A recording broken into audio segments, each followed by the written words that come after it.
Sup YouTube, Alex here, aka intch95. For those of you that know me, depending on, I don't know if this video is going to be on my channel, and if it is, it's probably going to be a crazy deck idea for those of you that are on my channel.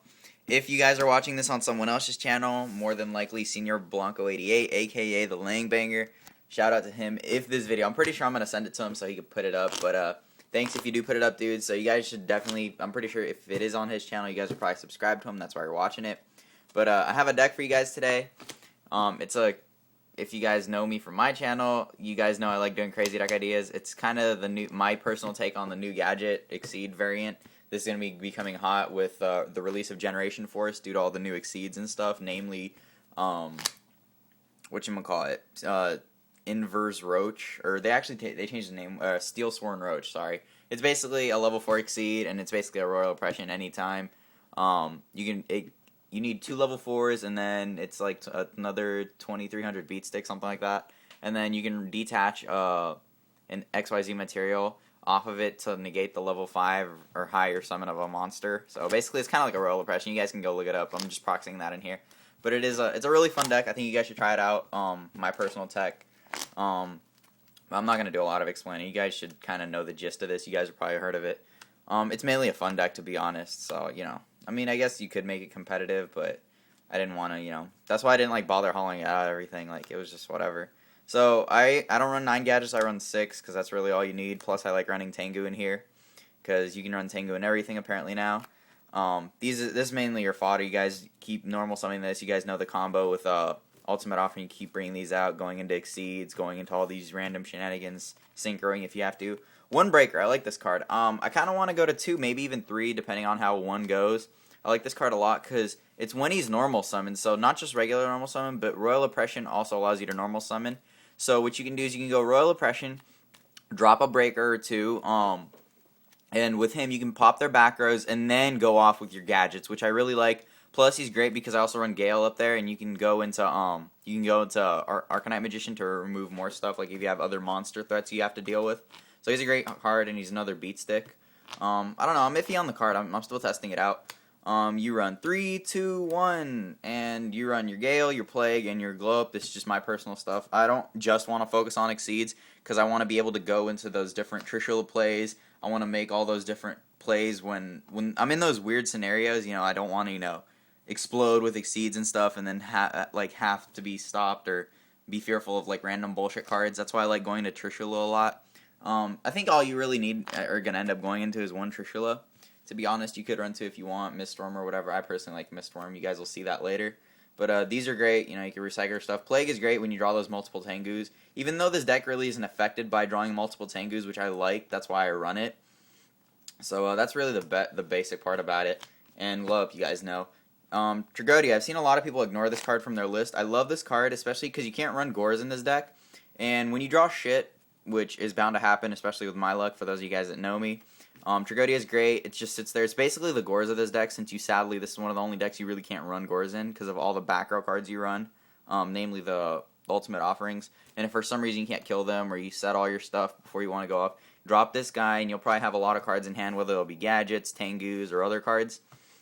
And the best part about this card I love is when you Exceed and you have this card on the field, you can change its level, usually to level 4 or whatever. So you can use them as another Exceed fodder, or you can steal their monsters by discarding those dead gadgets or Tengus, which is really great, and it just gets in there for some extra damage. And there's a lot of cool plays with Tragodia. I love this card in this deck. These are supposed to be 2 effect Veilers. I have them over here. I was too lazy to unsleeve and sleeve stuff up. So yeah, Veilers. These are Veilers. I may jump to 3. And the card I'm probably going to take out, I'm not exactly sure on it, I'm still testing it, is Sangan. I like this card early game or mid to I like this card honestly throughout the entire game. But the only issue I have with it is I don't run Granosaurus or any of the other Exceeds, and really the only stuff I can search are gadgets and the Veilers, so I'm probably going to cut the Sangan out, to be honest, which I probably should have done for this video, but it's a good card nonetheless. I think we run 17 monsters, the deck is 41, I believe, something like that. I run Triple Sarco. People that know me, since Sarco was at 3, I love running Triple Sarco on a lot of decks, but obviously you can't put it in everything. I think this deck, it's a combo-based deck, and it's not so much control, so you really do need this card. Drawing, you could cut 1 because opening multiple Sarcos it may seem good if you're this format. It's so explosive, and I'm basing this deck off next format, even though we don't know the list. That's why I said it's just a fun deck for now. but it's great to get your key pieces, your limiter removal for the OTK, your ultimate offering. You're usually going to draw into that more than likely, or your giant Trunade, which is really key in this deck. So you need that. You can even use it just to thin your deck out if you have to, but drawing multiple Sarco is really bad because that -2 for 2 turns that you have to wait if you draw two Sarcos opening hand, or even 3 potentially, is really bad because this format you need all your resources. So it's a very iffy card. You guys should get mad at me. I'm proxying 3 dualities, but then again I'm not. I have them right here. I'm just lazy. This is like the last place that I have. I actually am a vendor for those of you guys that care or that don't know me, so I'll tell you guys more about my channel later. 3 dualities. People argue, but you have to be smart with this card. You need 3 in my opinion. Is that you just have to. It's not just because it's duality, and not because I have them right now. Obviously everybody's gonna have them later. I personally like 3 in this deck. You could cut it to 2. That's just me, like personal preference. Again, deck is in testing. 1 limiter. Another card I'm testing is 2 Megamorphs. For those weird scenarios. This is probably the only card in the deck other than Breaker and Sangan I'd probably cut immediately.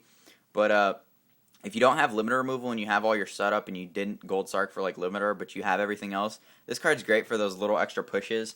I like it a lot. Double the original attack. Remember, it's not like limiter. It doesn't like double attack, so you can't go like Megamorph and then limiter will double. If you have Megamorph equipped to a monster and then you limiter, or vice versa, or no, my bad. You go Megamorph and then limiter removal. Limiter removal doubles that attack once you Megamorphed it. So you got to pay attention to like those weird things because people like really bad at math, and I'm like really tired right now to explain a lot of the word bullshit. But Megamorph is okay. I like it. It's not the best card in the deck, but it does help in a lot of scenarios. You could cut it if you want. 1 POA for mid to late game scenarios, or those weird bullshit scenarios where you just can't go off anymore and your opponent somehow had all the answers. Mind Control. This is probably the best Exceed card / Synchro material card we've had ever. This card is even, in my opinion, it could go down to 0, but I doubt it will. It's just all the control cards from now on, now that Exceeds have been released, are even better because before we could just use them for tributing, attacking, synchroing, but now we have another game mechanic, so that's what makes Mind Control really great in this deck, or any deck for that matter. Then we have our standard staples. Giant Trunade, you want that shit. That card is freaking ridiculous. I love that card. I've played that card since it's been out, since like MRL. Or they changed it to Spell Ruler or whatever now. The traps, 3 ultimate offerings, you want this card. It's really hefty on price. My personal tech card, which I wasn't going to show anyone. I don't know, I may not main it. I'm probably going to end up siding it. People have known I've done this on a lot of decks in the past at events. 1 tech emergency provisions. I love this card. It's just a really fun tech card. Like if it's kind of like a filler, but let's say your opponent Trunades or MSTs your shit or trap stuns you or whatever, and they're going off or something, and you weren't able to successfully kill them. You can emergency provisions all your stuff away, gain some life. Do all those crazy things. That's why I side deck Gores with emergency provisions. That's my personal thing. You guys can try that out if you want. I'm still testing it. We run the triple solemns, oppression. Torrential is a really iffy. Oh, by the way, Royal Oppression and Solemn Warnings do not stop Ultimate Offering. People pay attention to that because people are always going to forget and they're going to be like, oh, it stops your shit. No, it doesn't. Ultimate Offering allows you to normal summon. It's kind of like Valhalla, basically. Or not Valhalla, my bad. It basically just lets you do another normal summon. It doesn't special summon anything. Torrential, really iffy card. A lot of people don't like this in decks that overextend or combo-based decks like this. But I like it because I don't have space for Deep Prisons, which I may try to add in, but you need it. And Mirror Force, again, you need it. Sorry, this video is kind of long. Like, I wish it really wasn't this long. For the extra deck, I'm going to go through it really fast, hopefully. Gorgeous Token. Android, that's supposed to be a TGHL, I think. My bad. Like, actually, the only reason I like it is, like, even if I don't go into TGHL, if I can find the space, this card's great late game. Like, not mid to late game, but once you've had all your life point payments and for some reason, you usually can kill your opponent.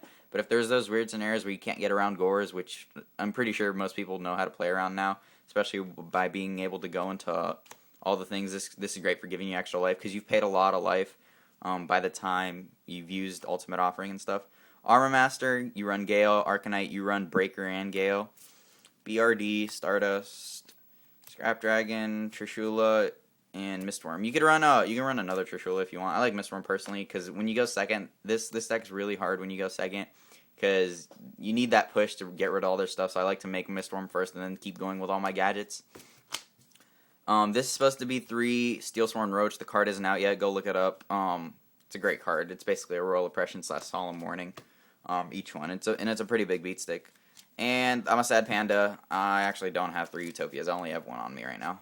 So yeah, 3 Utopias. You need all those 6 succeeds. You could run Gunnosaurus or whatever, but you really don't need it. Even Sangan's not enough to justify it. I would cut Sangan for a third Veiler now that I think about it. So or I could cut Sangan and Torrential for 2 Deep Prisons. So you guys could try that out. The deck's really pretty consistent. Again, nonetheless, it is a combo-based deck, which have been really hard to play with in the past. But the deck is fun to play, and really, it's surprisingly competitive. When I made it, this is just, like, obviously this wouldn't be my first choice going to an event or whatever. But it's a fun deck nonetheless. Try it out. You guys can try your own tech picks. If you guys want to see updated versions, you can comment below with it. This is more likely going to be on Langbanger's channel, Senior Blanco 88. So go to my channel. Hopefully he'll have the link here or whatever, just here, and hopefully in the description. You better not forget. So yeah, pretty much it. My channel. I'm actually a YouTube partner. I actually let Senior Blanco 88 post a video on my channel. I'm a YouTube partner. I'm about to brag and say I have more subscribers than Senior Blanco 88, but I want to do it for fun. I rarely put videos up on other people's channel. A YouTube partner. I have probably every type of video you could think of: events, deck of the months, dual news, rants. Other people can post videos on my channel.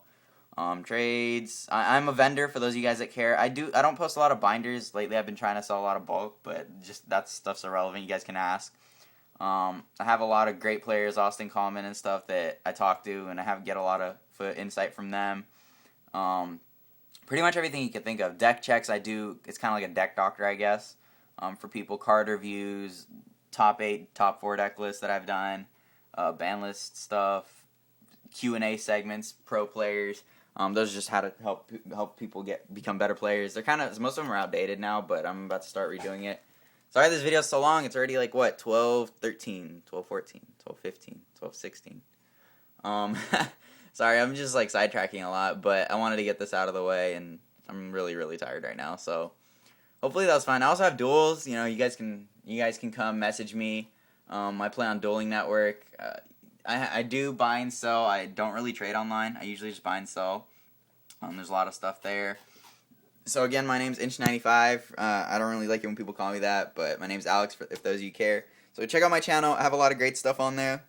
Hopefully you guys liked it. It's a fun deck. It's really not that expensive to make, to be honest, aside from, like, Veilers really aren't that hard to get. Warnings are, like, you can probably pick them up. They're really not that hard to pick up. People have them if you really try. Everything else is, you can comment it out. Glow up bulb, plague. You can pick all that stuff up. The extra deck's okay. I'm pretty sure most of you guys already have all your extra deck stuff, and it's whatever. And duality is becoming reprinted, so, hence the next format deck. So that's it. Peace, you guys. Be sure to comment, rate, subscribe to me and Senior Blanco 88, but this video is supposed to be about me. So check it out, please, please, please. Sorry, I wasn't going to do a deck profile, but wanted to at least keep you guys entertained somehow. Tell me if you guys liked it. Please comment below. Thumbs up this video. Thumbs up. Come on. Give my boy some love. Thumbs it up and give me some love. That's how I know how to improve. So check out my channel and go there and subscribe, please. Comment in my comment box on my channel if you subscribe. I may be able to give you a shout out or whatever in my next video. So peace, you guys. Be sure to comment, rate, subscribe, and thumbs up. Later.